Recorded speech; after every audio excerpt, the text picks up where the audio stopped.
Di video kali ini, aku bakalan ngebawain alur cerita dari anime Spy X Family episode 2. Oke deh, gak usah lama-lama lagi. Yuk langsung aja kita rebahan dan nikmati ceritanya. Tapi jangan lupa buat subscribe, like, dan komennya di channel ini. Biar aku makin semangat buat bikin konten. Thank you, Mina.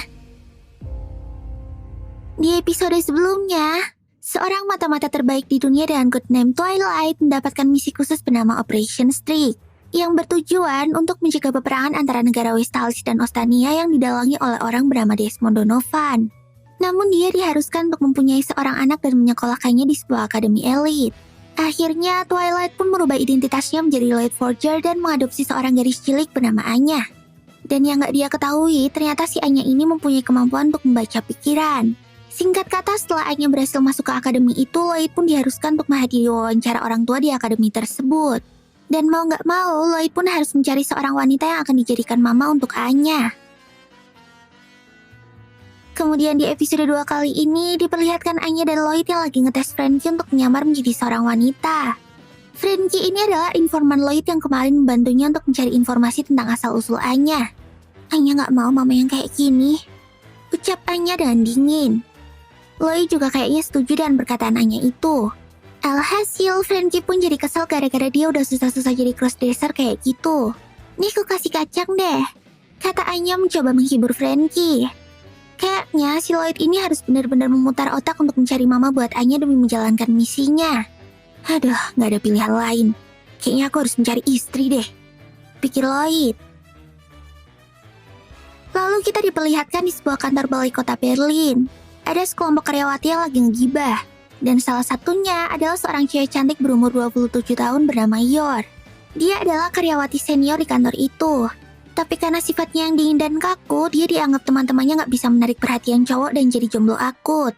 Temen Yor yang bernama Camilla pun lalu menakut-nakutinya. Hati-hati, belakangan ini banyak mata-mata loh. Bahkan kemarin ada wanita yang tinggal sendirian ditangkap sama polisi gara-gara dilaporin tetangganya. Camilla juga menambahkan kalau cewek berumur hidup sendirian takutnya bakalan dianggap mencurigakan dan dikira mata-mata. Yor pun cuma bisa diam saat mendengar ejekan Camilla itu. Oh gitu ya, terima kasih atas peringatannya, jawab Yor sambil membungkuk. Terus sebelum pergi, si Camilla ini ngajakin Yor untuk datang ke pesta akhir pekan yang akan dia adakan.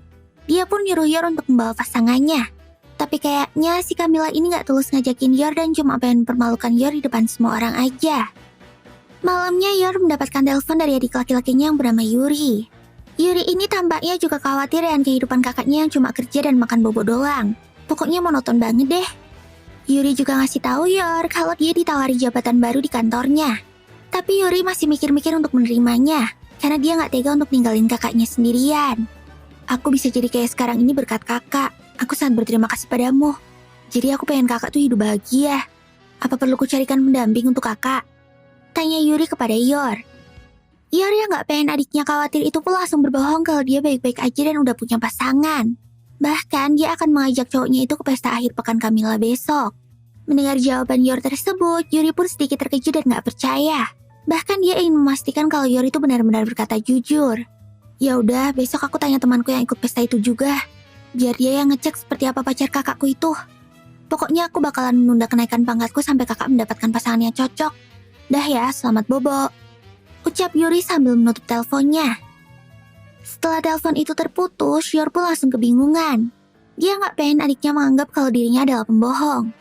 Aku harus segera mencari orang baik untuk menjadi pacarku demi kenaikan pangkat adikku, pikir Yor. Kemudian tiba-tiba telepon Yor kembali berdering. Dipikirnya Yor itu adalah Yuri yang nelpon lagi. Tapi saat mendengar suara di ujung telepon itu, tiba-tiba raut wajah Yor berubah menjadi sadis. Royal Hotel, kamar 1307, ada tamu untukmu. Ternyata di balik kehidupannya yang biasa-biasa aja dan tampangnya yang polos itu, Yor adalah seorang asasin atau pembunuh bayaran yang sangat hebat. Bahkan, dia berhasil membunuh target dan para pengawalnya sendirian. Yor memiliki nama julukan sebagai Putri Duri. Rupanya, sejak kecil Yor telah dilatih untuk menjadi pembunuh bayaran dan diajari berbagai teknik membunuh tanpa ada orang yang tahu. Dia melakukan pekerjaan kotor itu atas perintah atasannya. Ya, karena menjalani dua kehidupan yang bertolak belakang tersebut, makanya Yor pun menjadi orang yang tertutup dan susah untuk mencari pasangan. Kembali ke Lloyd dan Anya. Kali ini, Frankie kembali datang ke rumah Lloyd untuk membawain berkas-berkas daftar wanita lajang dari balai kota. Tapi menurut Frankie, untuk nyari wanita berkelas yang cocok dibawa ke sekolah elit dan mau menerima duda beranak satu itu bakalan susah banget. Jadi punya anak bikin ayah susah cari mama ya? Apa Anya cuma anak mengganggu aja? Tanya Anya dengan sedih. Enggak kok, gak usah khawatir, kamu nonton TV aja sana. Jawab Lloyd sambil ngelus-ngelus palanya Anya. Frankie juga ngasih tahu Lloyd untuk mencari pasangan yang bermasalah dan punya latar belakang yang mirip sama Lloyd. Alasannya ya biar gampang diancam dan dicari kelemahannya. Jadi kalau sewaktu-waktu wanita itu mengganggu misi dan identitas Lloyd, maka dia bisa segera dibereskan. Beberapa saat kemudian, Lloyd pun ngajakin Anya ke sebuah butik. Sepertinya si Lloyd ini pengen dandanin Anya biar kelihatan kayak anak orang kaya yang cocok buat bersekolah di akademi elit. Hei, apa Anya mau dijual? Tanya Anya ketika dibawa pergi sama ibu-ibu desainernya. Iya, kalau Anya nakal nanti ayah jual. Jawab Lloyd dengan ketus. Si Lloyd ini tuh sampai gak habis pikir dari mana Anya bisa punya kata-kata absurd kayak gitu. Terus waktu nungguin Anya fitting, seorang wanita tiba-tiba muncul di belakang Lloyd. Dan ternyata itu adalah Yor. Kayaknya Yor mau jahitin bajunya yang rusak waktu ngejalanin misi kemarin. Ya ampun Yor-chan, lama gak kesini kemana aja? Sapa si ibu-ibu penjaga toko. Lloyd pun sangat terkejut, karena dia gak nyangka wanita itu bisa dengan mudah berjalan di belakangnya tanpa Lloyd sadari. Ya iyalah, Yor kan assassin gitu loh. Hehehe. Lloyd pun langsung penasaran dan segera menggunakan ingatan fotografisnya untuk mencari nama Yor dari berkas-berkas yang dia baca tadi pagi. Nah, ketemu. Yor Breyer 27 tahun. Kalau dari datanya sih dia orang biasa-biasa aja. Mungkin tadi aku cuma lagi lengah. Pikir Lloyd. Tapi lagi-lagi Yor mengejutkan Lloyd. Dari tadi Anda melirik-lirik saya. Ada perlu apa ya? Tanya Yor kepada Lloyd. Gak mungkin. Bahkan dia juga sadar dengan tatapanku. Padahal dari tadi aku membelakanginya. Batin Lloyd. Lloyd pun langsung berbohong kalau dia sebenarnya lagi tertarik dengan kecantikan Yor dan pengen berkenalan. Mendengar hal itu Yor pun langsung senang dan menanggapi Lloyd. Tapi saat lagi asik PDKT, tiba-tiba Anya datang dan mengejutkan mereka. Yor yang mengetahui kalau Lloyd udah punya anak itu pun langsung mengurungkan niatnya untuk mengenal Lloyd lebih jauh. Nyaris aja aku jadi selingkuhan suami orang. Aku pernah dengar kasus istri membunuh pelakor suaminya. Serem. Tapi kalau aku sih pasti udah aku bunuh duluan istrinya. Aku gak boleh mikir kayak gitu.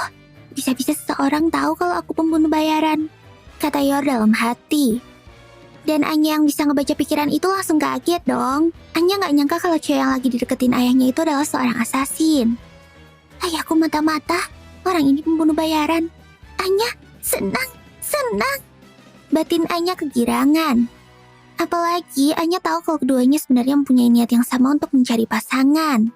Alhasil, Anya pun langsung melakukan segala cara biar mereka bisa bersatu. Anya kesepian, karena gak punya mama. Anya kangen kehadiran seorang mama. Kata Anya sambil akting di depan mereka. Mendengar perkataan Anya itu, Yor pun langsung mengutarakan niatnya dan mengajak Lloyd ke pesta akhir pekan bersamanya. Lalu setelah tahu alasan Yor soal adiknya tersebut, Lloyd pun setuju untuk membantunya asalkan Yor juga mau berpura-pura menjadi mama Anya di wawancara sekolah nanti.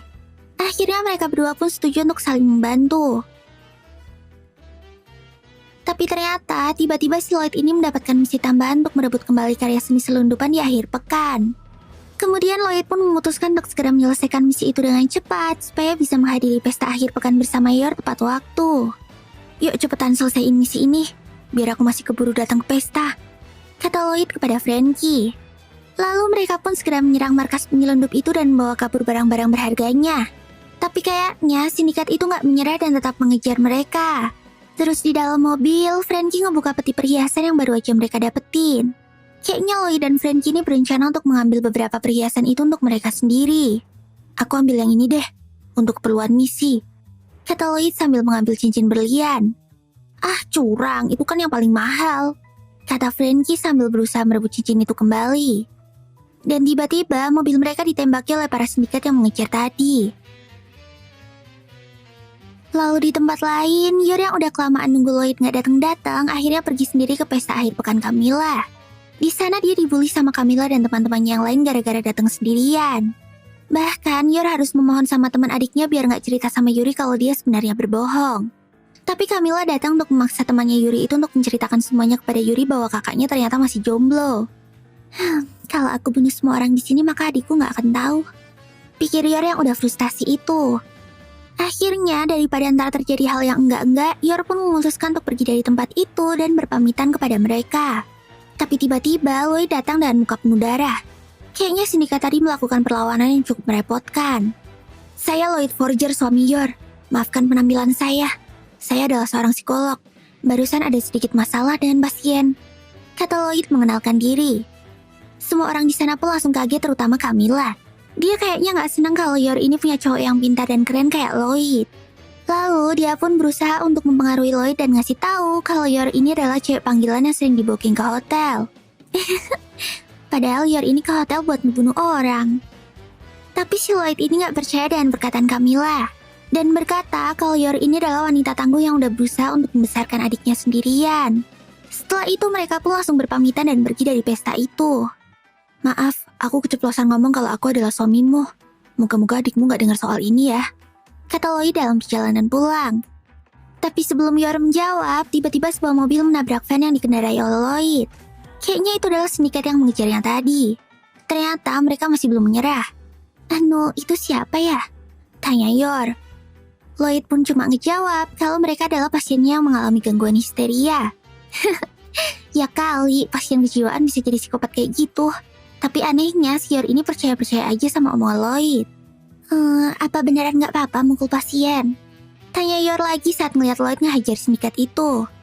Oh, itu tadi teknik pengobatan baru yang namanya terapi pukulan. Dan lagi-lagi si Yor tuh percaya aja sama alasan absurd si Lloyd itu. Lalu saat Lloyd terdesak, Yor pun gak sengaja membantunya dan menendang jahat itu sampai terpental jauh. Aduh, maaf, aku malah ikutan melakukan terapi pada mereka padahal aku belum tahu apa-apa, kata Yor dengan polosnya. Lloyd pun cuma bisa ketawa saat melihat Yor yang ternyata jago bela diri itu. Terus waktu mereka berlari menghindari hujan peluru, Yor ini tiba-tiba ngajak Lloyd untuk menikah. Anu, Lloyd-san, mungkin ini bukan waktu yang tepat, tapi gimana kalau kita menikah? Ajak Yor. Hello, Yor. Kalian ini lagi ditembaki penjahat loh. Gak bisa apa ya ngajaknya kalau udah santuy gitu. Emang ya otak-otak pembunuh itu beda. Psikopat-psikopat gimana gitu. Alhasil Lloyd yang kaget itu pun langsung jatuh tersungkur. Yor ngasih alasan kenapa dia ingin segera menikah. Dan tampaknya dia takut dicurigai macam-macam kalau masih berstatus lajang. Kalau sampai kenapa-kenapa ntar pekerjaan membunuhku bisa terganggu, batin Yor. Wah, kebetulan banget. Lloyd yang kayaknya juga udah cocok sama Yor itu pun langsung menyetujuinya. Ayolah gas, habis dari sini kita mampir ke UA ya, jawab Lloyd. Kebetulan juga Lloyd udah nyiapin cincin berlian untuk Yor. Tapi waktu dilihat lagi, ternyata kantongnya udah bolong dan cincin tadi jatuh nggak tahu di mana. Terus mereka juga udah terpojok sama pasukan penjahat yang memberondong mereka. Lloyd pun langsung ngajak Yor untuk berlindung sambil ngambil granat yang terjatuh. Sambil melemparkan granat ke arah musuh, Lloyd mengucapkan janji setianya kepada Yor. Yor-san, saat sehat maupun sakit, saat suka maupun duka, mari kita saling bantu, ucap Lloyd sambil memasangkan kunci pengaman granat tadi ke jari manis Yor. Ya Allah, ini sih lamaran paling indah di dunia gak sih guys? Berjanji saling mencintai di bawah hujanan peluru dan ledakan granat. Nah, inilah akhir dari anime Spy X Family episode 2. Lalu, gimana kah absurdnya kehidupan pernikahan mereka berdua? Penasaran kan? Makanya pantengin terus channel Kucing Rebahan Junior dan jangan lupa buat subscribe, like, dan komen di video ini ya. Kalian juga bisa follow sosmed aku dan channel-channelku yang lain. Linknya udah aku taruh di deskripsi. Oke deh, sekian dulu ya videoku kali ini. Semoga bisa menghibur kalian ya. Ja, mata nih. Sampai jumpa di video selanjutnya. Bye-bye.